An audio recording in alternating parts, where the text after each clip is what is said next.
Hey everybody, how's it going? Hope you're having a lovely day. This is going to be about take 4 of this video. 2 takes I screwed up because I didn't have my recording setup done properly, so excuse me if this doesn't come off very well. I was discussing this article with my personal trainer. He tends to lean a little bit more left-wing than I do on issues of economic inequality, and even he thought this was something horrible, which means that this might just be a horrible idea, and a bunch of you have also been emailing me this article today. It says, California is mulling an Elon Musk tax to keep wealthy people from bolting to Texas. Silicon Valley billionaires, the grass may not be greener in Texas for much longer.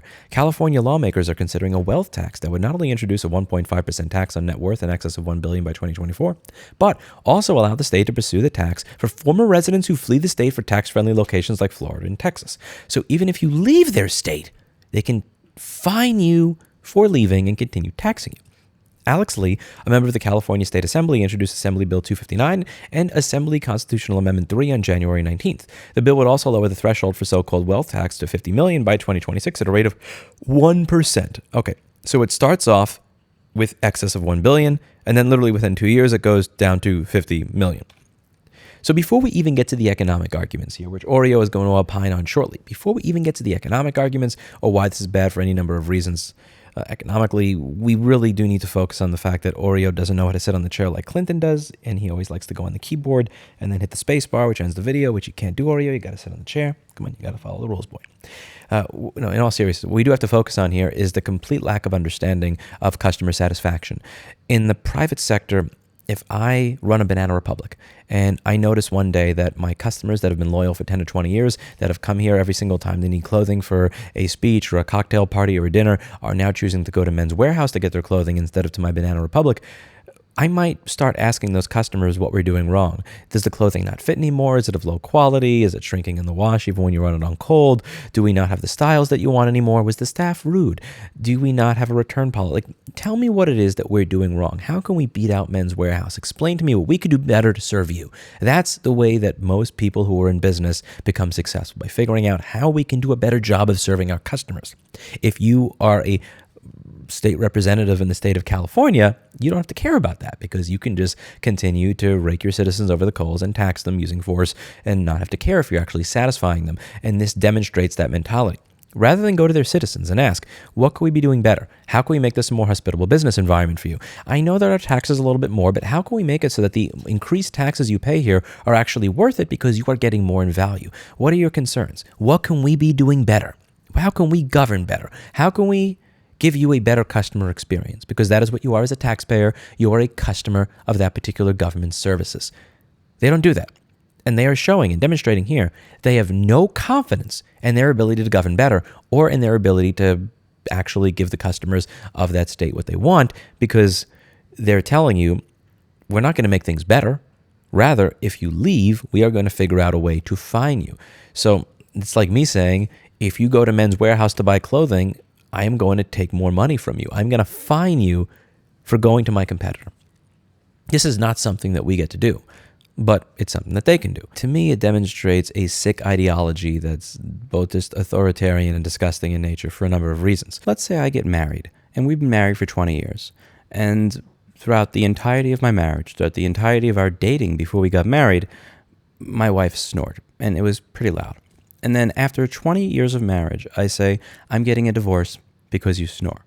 She may say, well, you knew I snored for a year before we got married, and you knew I snored for 20 years, so why are you divorcing me now? It might just be that there's something else in addition to the snoring that's bothering me. They're not even interested in what else may be bothering somebody. They're not even interested in asking, because you have to think about this.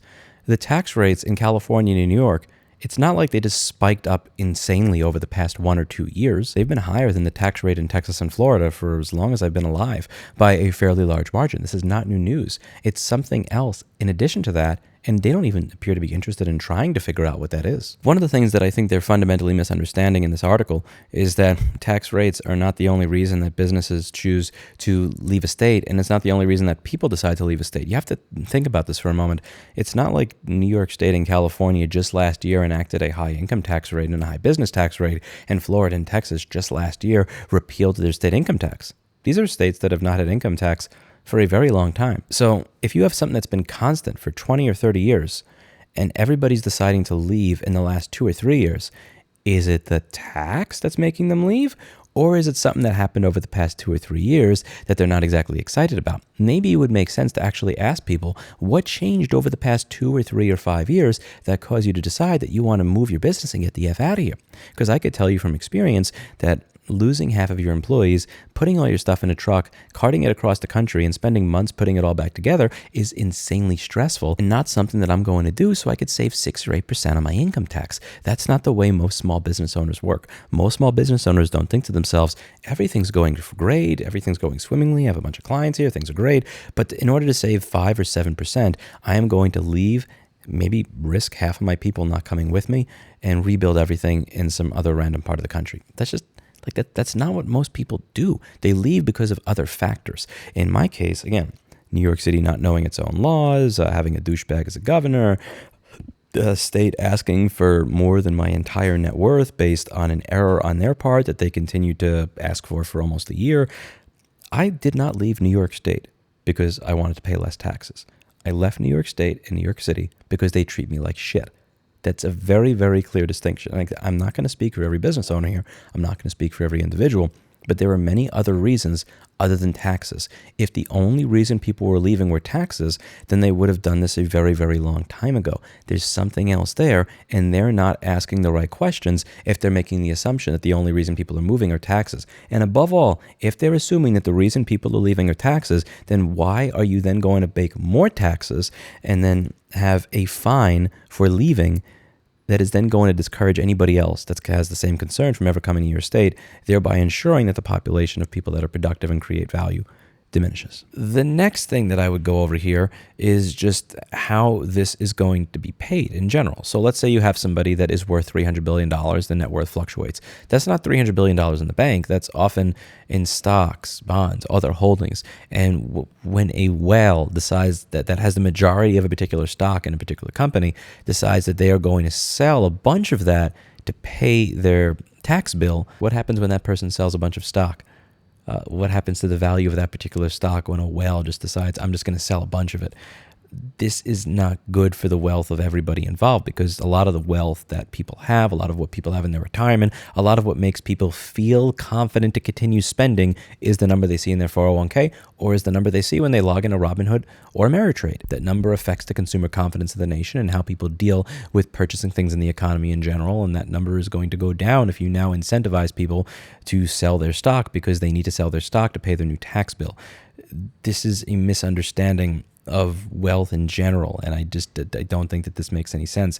The idea of being taxed based on what you are worth at a particular time without actually cashing it out is insane to me. So you're going to be taxed as if you are worth $300 billion when literally tomorrow, if a stock falls, you could be worth $100 billion or $50 billion or something else. Now, what many people will typically say is that, well, the rich, that makes sense because the rich don't pay the same taxes that normal people do. They pay less taxes on their income. That's not necessarily true. It depends on what we're talking about. If a billionaire decides to pay themselves a salary, they are going to be taxed at a higher rate than I would because they are a billionaire and they're paying themselves a high salary. If we are talking about investments, which is how a lot of rich people continue to make their money, yes, they wind up paying a lower tax rate, but that's not because they're billionaires. That's because in long-term capital gains investments are taxed at a lower rate than income. And that makes complete and utter sense for that to be the case. It makes sense to incentivize people to take long-term investments rather than short-term income. I'll give you an example. And here, if anything, I should be biased in favor of the opposite because I've chosen to take short-term income versus long-term investments with my own business. You can do two things with your business. You could either A, say, okay, I'm making $80,000 a year. I have 2 or 3 employees. I'm going to keep it there and I'm going to pay myself $80,000 a year.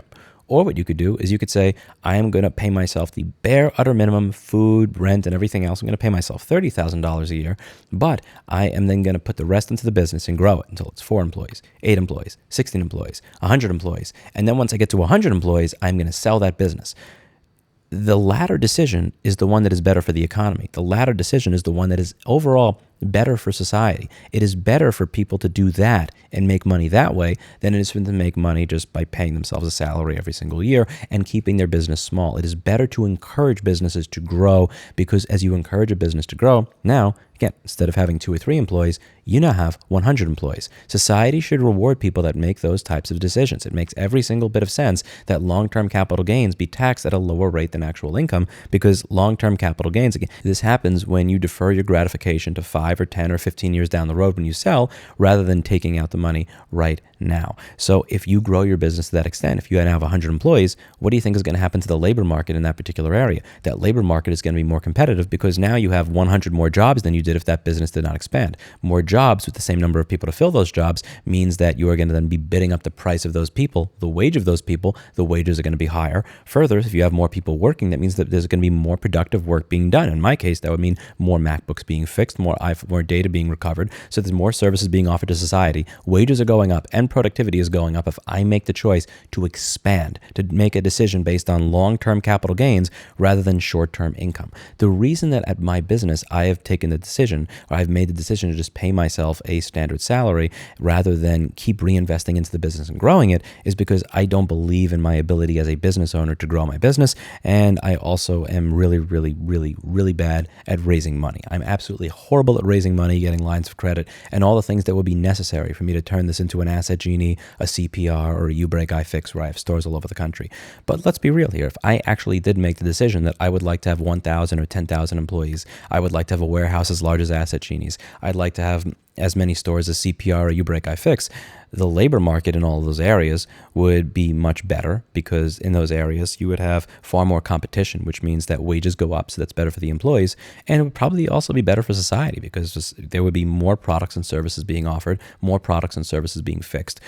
That if I did that, if I tried to grow this company into a 100-employee company and then sell it, I would be taxed at a lower rate than I would be if I just decided I'm going to keep my business small and I'm just going to pay myself a salary rather than reinvest into the business. When I pay myself a salary, I am taxed at a higher rate as a result of me deciding to pay myself a normal income and a salary, rather than me deciding I'm going to defer my gratification. I'm going to do everything I can to try and grow the business, even if it means I pay myself less, so that I can get a bigger payout later. And that makes complete sense. That is the way this is supposed to work. The reason I make the decision is because I fundamentally fail at raising money. I've never figured out how to raise money so that I could actually create the competitor to a Ubreak iFix or an Asset Genie or a CPR.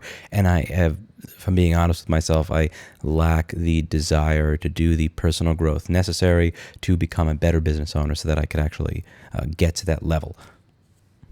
I don't know. It's not an excuse. It's just the reality of the situation. I am honest with myself, and I realize that I could be doing better than I am right now, but I choose not to. I'm happy with where I am, and I pay a tax as a result of being happy with where I am, and that makes sense to me, because the people that decide I am not just happy being where I am, I want to get better at all those things so that I can figure out how to get a large line of credit, so that I can figure out how to get a loan of, I don't know, millions of dollars to try and grow my business into something else, so that I could have 100 employees or 1,000 employees. Those are doing a good thing for society. And as a result of doing that, they have something they can sell. And when they do sell that business, they get taxed at a lower rate than the people that decided, I am just going to do whatever I can to get by right now, even if it means that I'm missing out on something else later. Society should not be rewarding me for making that decision. Society should be rewarding me for taking the riskier decision, because employing 100 people is better than employing 3 to 6 people for the economy. More jobs, higher paying jobs, and more jobs means more competition. Society should incentivize me not to milk my business for everything it is right now, but rather to grow it into a 100-person company and sell it. The people that are suggesting this, in my opinion, are completely financially illiterate. They don't understand that having a wealth tax is going to result in people selling off these assets to pay the tax. They don't understand the effects that that is going to have on the economy in general. And above all, when people say, well, it's not fair that long-term capital gains is not taxed the same as income, they don't understand the positive effects on society of people deciding to defer their gratification, to decide, I will wait for the large payoff 10 to 20 years from now, rather than make a decision that results in me getting more money right now. And I think that it should be discussed more often, because if it's not, then we are going to end up with stuff like this. The other thing we have to talk about here is the slippery slope argument. So we're starting at $1 billion and then going down to 50 million over here. So again, we start at $1 billion, then it goes down to 50 million. So again, one of the issues here is that once it gets low enough, once this makes its way off to 10 million or $1 million, because again, that this is going to slip. Never forget that the income tax was supposed to be a temporary measure. It is 2023, and that shit is still here. Let's just say that this keeps slipping and slipping and slipping. Like, once you stick the tip in, it's easier to put the whole shaft in. If this keeps going like that, what if we get to a point where, okay, it doesn't just apply to individuals, but it applies to, let's say, something that's valued at 2 million or 3 million or 4 million. At some point, this may actually wind up applying to businesses and small businesses. Most small businesses suck at accounting. They're horrible. I know that because when I've dealt with auditors, they're expecting to deal with, again, the auditors that expected to get 600K to 1.2 million out of me in New York State, they thought they were dealing with a moron. Because unfortunately, as amazing as many small business owners may be at running a restaurant or, selling shoes or doing whatever it is they do, a lot of them suck at accounting. They're now going to have to appraise their business every single year. This is a waste. Having to appraise your business every single year, because again, think about it. If you're taxed based on your net worth rather than your income is very easy. How much money did I spend? How much money did I take in? That's easy. Appraising everything, like, again, what is this machine worth? What is that machine worth? What is this building like?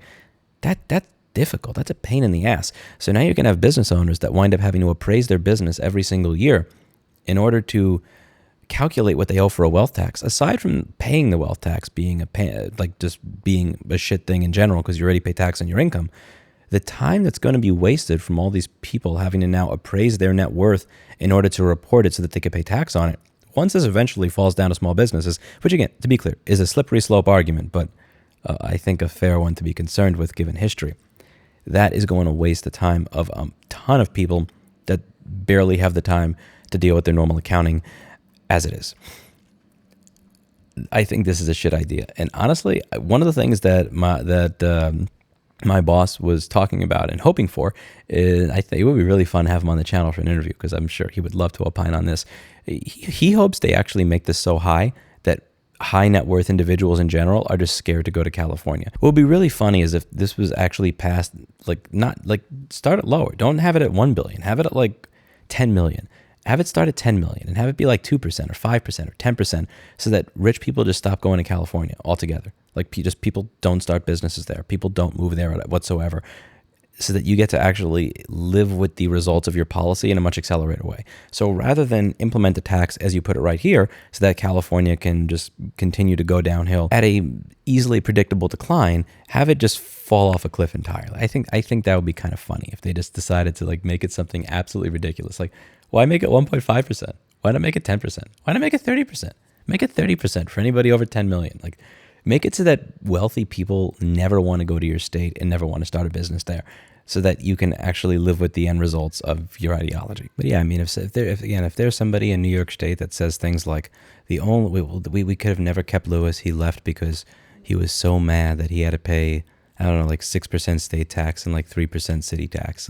There's nothing we could have done to make him decide that it would be in his best interest to stay instead of leave, lose half his employees, break down literally everything that I spent over 10 years building and try and rebuild it someplace else where I don't know if I have a customer base.